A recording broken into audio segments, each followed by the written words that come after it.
ಮಲ್ಪೆಯಿಂದ ಮೀನುಗಾರಿಕೆಗೆ ತೆರಳಿದ್ದ 7 ಜನ ಮೀನುಗಾರರ ಸಹಿತ ಬೋಟ್ ನಾಪತ್ತೆಯಾಗಿ 29 ದಿನಗಳೇ ಕಳೆದಿವೆ.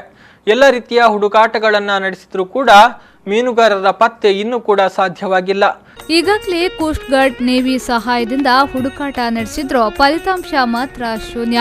ಇನ್ನೊಂದೆಡೆ ಪೊಲೀಸ್ ಇಲಾಖೆ ಕೂಡ 2 ತಂಡಗಳನ್ನು ಕೇರಳಕ್ಕೆ ಕಳಿಸಿದೆಯಾದರೂ ಮೀನುಗಾರರ ಬಗ್ಗೆ ಮಹತ್ವದ ಸುಳಿವು ದೊರೆತಿಲ್ಲ. ಆದರೆ ಮೀನುಗಾರರು ಮಾತ್ರ ನಿರಂತರ ತಮ್ಮವರ ಪತ್ತೆಗಾಗಿ ದೇವರ ಮೊರೆ ಹೋಗಿದ್ದಾರೆ. ಮಲ್ಪೆ ಸಮುದ್ರದ ಮಧ್ಯೆ ಇರುವ ಮೀನುಗಾರರ ಆರಾಧ್ಯ ದೇವಿಗೆ ಮಲ್ತಿ ದೇವಿಗೆ ವಿಶೇಷ ಪೂಜೆಯನ್ನ ಸಲ್ಲಿಸಿದ್ದಾರೆ.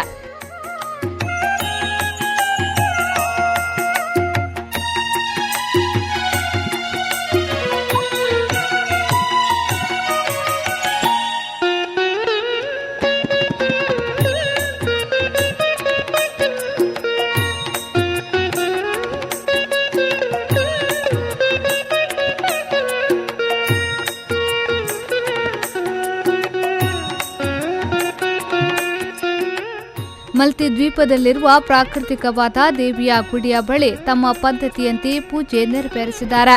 ಕಾಣೆಯಾದ ಮೀನುಗಾರರ ಸಹಿತ ಬೋಟ್ ಪತ್ತೆಯಾಗುವಂತೆ ದೇವಿಗೆ ಪ್ರಾರ್ಥನೆಯನ್ನ ಸಲ್ಲಿಸಿದ್ದಾರೆ.